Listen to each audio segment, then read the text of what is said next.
I'm smacked. I don't know what Republicans are doing now. I don't I don't get it. I don't like in my past I have said like many a time, yo, the end of the right wing is going to get crazy because at some point you're going to hit a ceiling when it comes to I guess how much counterculture you can have. And the ceiling was pushed up on me. I did not expect the ceiling to be pushed up on me because motherfuckers like really banned pro-Palestinian protests because the Israeli government said that is genocide. And it's like, I can't picture a world in which we argued so much over being able to criticize the government, over the masks, the vaccines, the jab, this, that, lockdowns, etc. And it's like the first moment we got out of that, y'all just and I hate that. That's why I'm confused because it's like I can't say you go and mask off. I can't categorize this any harder than I saw this coming. I laid out a couple of steps that the political parties could take to avoid this. And as a common as that dude in the TikTok was, you are a civilian. As a civilian, it's like what I want to express confusion on is the theory that like you got to see this with your own eyes, right? At this point, the book bans, the don't say gay, the LGB drop the TQ. It's like there was only one, you could only go in one direction if you followed that right wing rabbit hole. And that was to say that these new things that are popping up do not include you and therefore you are excluded from them and that makes you feel bad. But that's hypocritical. That's the N-word argument all over again. I refuse to believe that people who are paid thousands, hundreds of thousands of dollars a year to be media pundits, to be journalists, to be politicians would shrink their entire thought, like out of the millions of things we could do on Earth, to shrink it down to like, we know that there's a genocide happening and it reminds us very eerily of the Holocaust. But because the Holocaust happened and is documented through history, this one don't count. There's articles coming out saying we're using the word genocide as a political buzzword. And I'm sitting there like, is everything just a buzzword? Like between and it's not like I can't, and this is kind of what made me think about this entire thing was that article. Because it's not like I could just Google an article and see the same thing being said about the civil rights movement, about the Holocaust survivors. It's just recycled. And my thing is like, yes, every new facet of society can be recycled. Yes, I am not above the God complex of just saying, I see the cycle and I refuse to participate in it. But at the same time, oh my God, I feel like y'all Google this shit and then say, how can we chat GPT rephrase this to make it sound like it's coming out of our own mouths? Like, it's not new. It's not new. And most people be like, well, of course, you don't understand how big money is. You don't understand living that rich lifestyle. You would do anything. If you could sell out people and you would never have to see their faces, you'd do the same thing again. And I'm just thinking to myself, like, my moral compass tells me I could make more money helping them than by like not helping them. So if I could pull it off, it's when the money could pull it off. Like, oh, Amazon helped disabled people and not be able to receive the same pack, this and that. Like everybody has access. If you got bread, you can order off Amazon. It's not like there's a like it's. And it's like, yeah, but then the commodification of the things that you want made everything else like midnight game releases. You hated going out in the cold for that during the winter. So they said digital releases. You bought that so much, they said, why the fuck do we have brick and mortar stores? Now you're like, I'm nostalgic for video game releases. And it's like, all these things are intersectional. If people are spending money in one direction, everybody follows suit. You knew that when all these restaurants was popping up with 4 for 4s, 5 for 5s. And I always had this question growing up. If you could do it now, that means you could have done it before.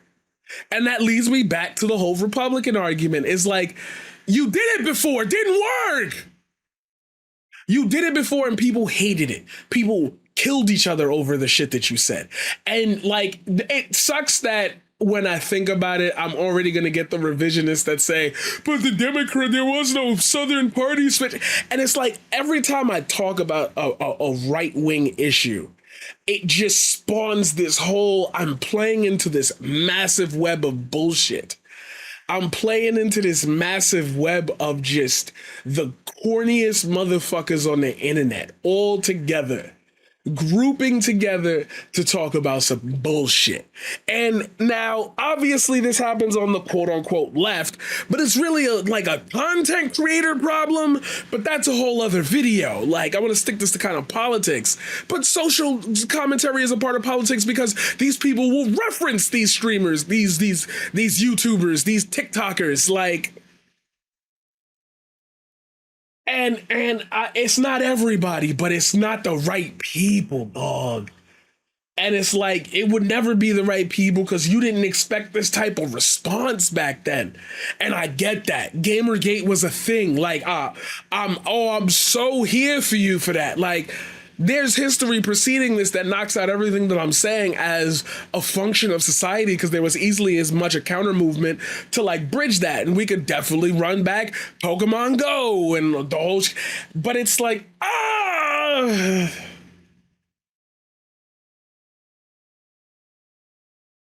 there you go again.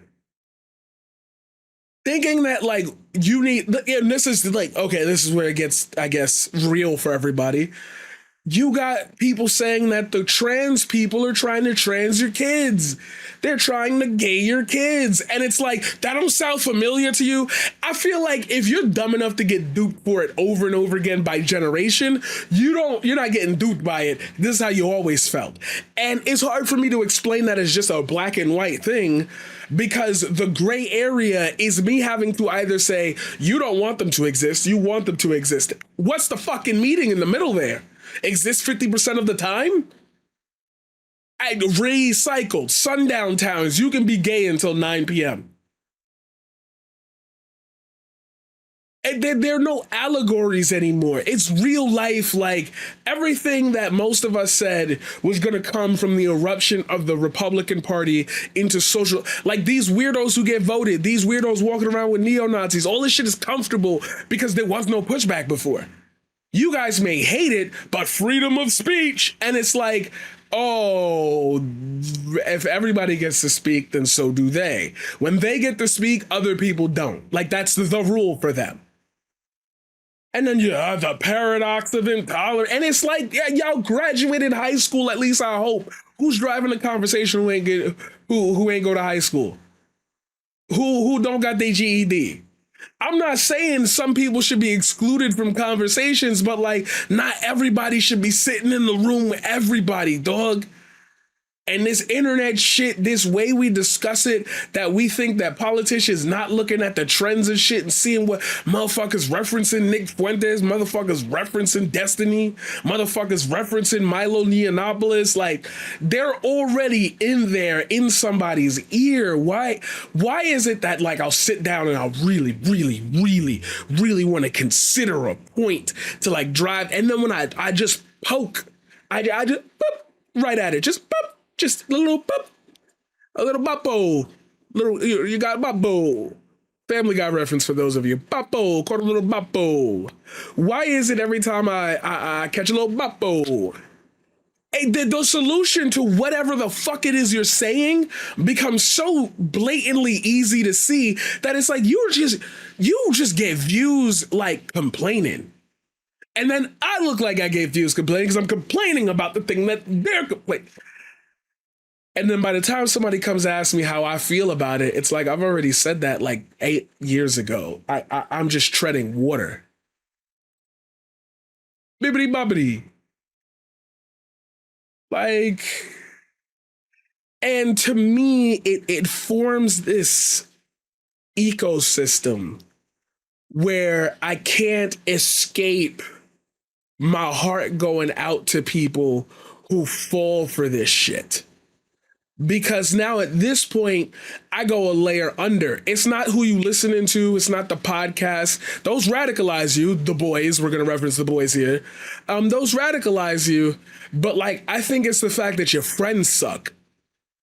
Like now I think your family sucks. Somewhere down the line, you met and loved someone that just sucked. And they did it to you. Because yes, living in a world where the solutions are easy makes you feel powerless. Why aren't they doing that?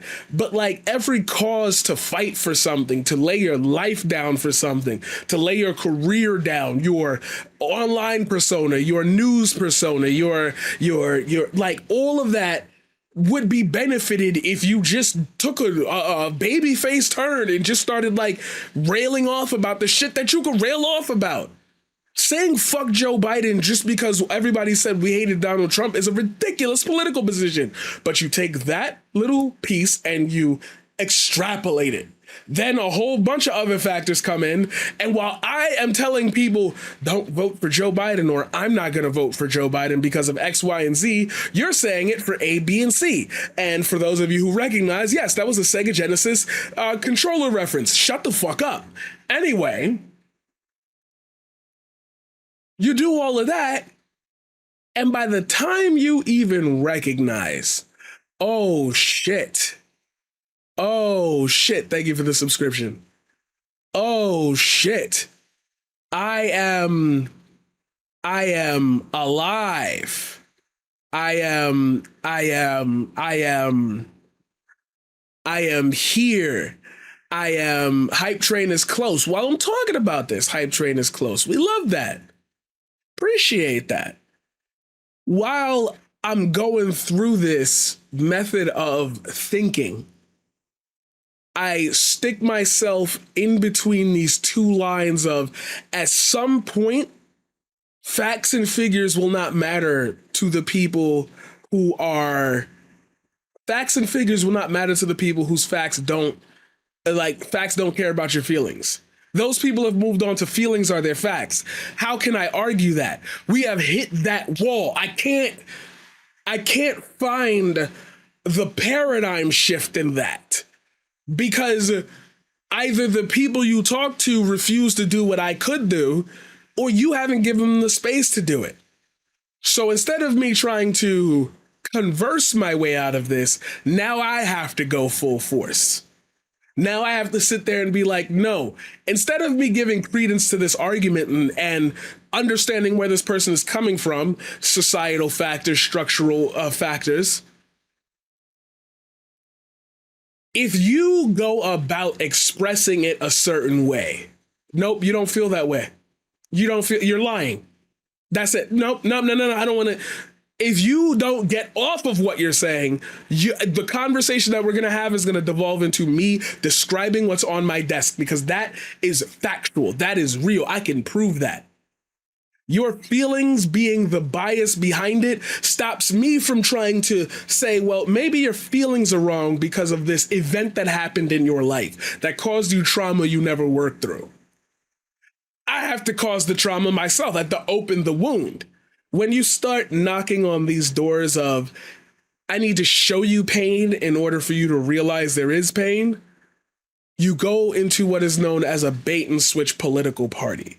Now, bait and switch political parties are only one of two things, and they're either socialists or authoritarians who use their power to usher in fascism, which is why socialism has never been properly tried in any fucking country, because power corrupts no matter which economic system you have, as long as somebody can get more money than the others by doing a specific action.